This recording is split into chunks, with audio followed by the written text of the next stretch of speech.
મંદિરિયાની અંદર શંખ શાલિગ્રામ અને તુલસી આ ત્રણેય સાથે રહી છે. એ શા માટે સાથે રહી છે? આપણા દરેકના મંદિરની અંદર શંખ હોય. શંખ રાખવો, મંદિરની અંદર શંખ રાખવાથી મેરે ભાઈ બહેન લક્ષ્મીની પ્રાપ્તિ થાય છે.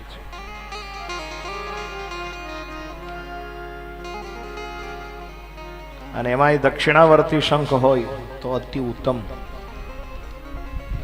આપણા ઘરના મંદિરની અંદર શંખ રાખો. શંખ રાખવાથી લક્ષ્મીની પ્રાપ્તિ થાય. શા માટે? એનું કારણ કહું. શંખ ક્યાં પાકે? સમંદરની અંદર. સમંદરની અંદર કોનો નિવાસ છે? માં લક્ષ્મીનો, ભગવાન વિષ્ણુનો. અને વિષ્ણુ અને લક્ષ્મીજીની કૃપાથી શંખ જો આપણા મંદિરની અંદર હોય તો એ શંખ લાંબા ગાળે આપણને લક્ષ્મી પ્રદાન કરે છે. પણ શરત એક, એ શંખ રોજ ભરેલો હોવો જોઈએ જળથી, ખાલી નહીં. નિયમ, સામાન્ય નિયમ તો એ છે કે તમારા ઘરની અંદર જે શંખ હોય, પૂજા કરી અને જ્યારે નિરાંજન કરવાનું હોય ત્યારે શંખની અંદર પાણી લઈ, જલ લઈ અને એમનું હરિ ઓમ યાની ગાની જ પાપાની જન્માંતર કૃતાની જ તાની સર્વાણી ન સંતો પ્રદક્ષિણામ પદે પદે નિરાંજન કરી અને શંખની અંદરનું રહેલું જળ પ્રદક્ષિણા કરી અને છંટકાવ કરવામાં આવે છે. પણ એ ખાલી થયેલો શંખ તરત પાછો ભરી દેવામાં આવે તો એ લક્ષ્મી પ્રદાન કરે છે.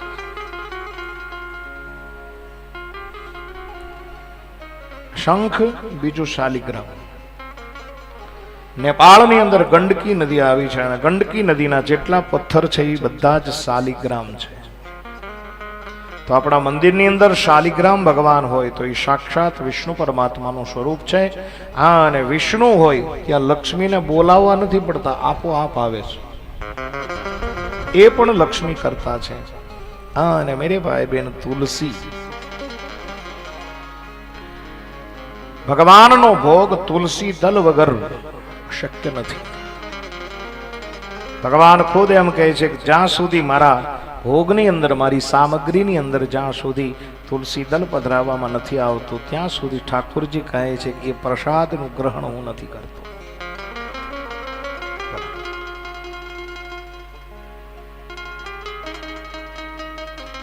તમારા ઘરે મેરે ભાઈ બહેન જ્યારે ભોગ લાગે ને ઠાકોરજીનો,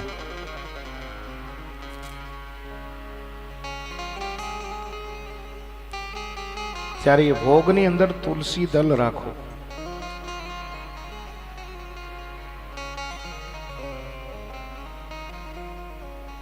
જ્યાં સુધી તુલસી દલ નથી રાખવામાં આવતું ત્યાં સુધી ભગવાન ભોજનનો સ્વીકાર નથી કરતા. હું માનું છું ત્યાં સુધી તમામના ઘરે મંદિરો હશે. બધાના મંદિરોની અંદર પોતપોતાના ભગવાન હશે, તમે જેને માનતા હો તેને. અને હું માનું છું ત્યાં સુધી તમે બધા જ ભગવાનને ભોગ ધરતા હશો. કદાચ જો ન ધરતા હો ને તો શરૂ કરજો આજથી.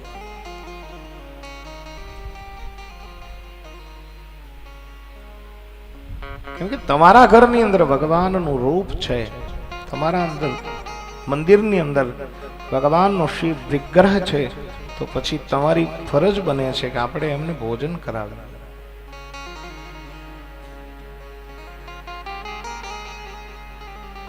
અને કઈ ભગવાન મેવા મીઠાઈ નથી માંગતા. ઈ તમે પાછા બોલ કે ભાઈ રોજ આપણે ભગવાનને મેવા મીઠાઈ ક્યાંથી ધરાવવી, એવું નથી. આપણા ઘરની અંદર જે બન્યું હોય,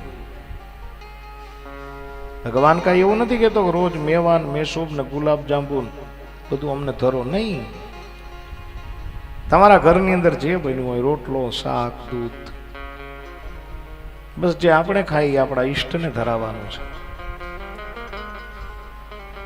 અને ભગવાન ભોગ જમતોય નથી. કદાચ તમે 32 પ્રકારના ભોગ ધરાવ્યા હોય ને અભિમાન હોય તો એ ભગવાન નથી જમતો.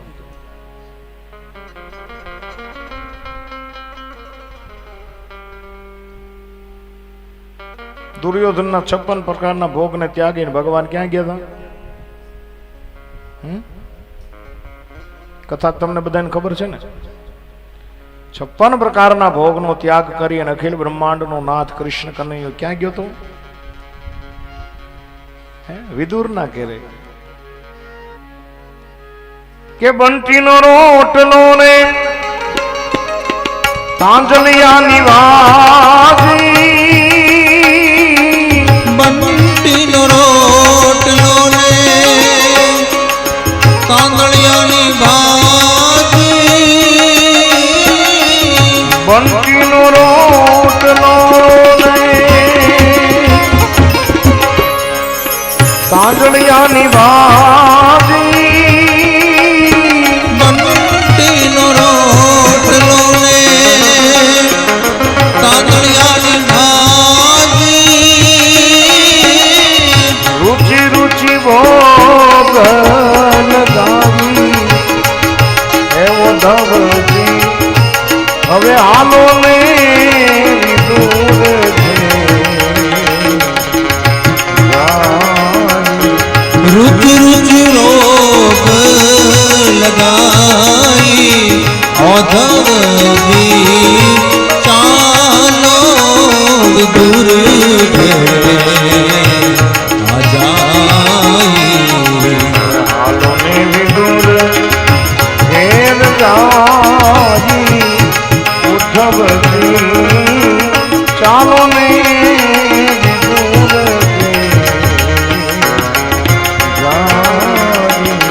ચાલો ને વિદુર ઘેરે જાય ઓધવજી ચાલો વિદુર ઘેરે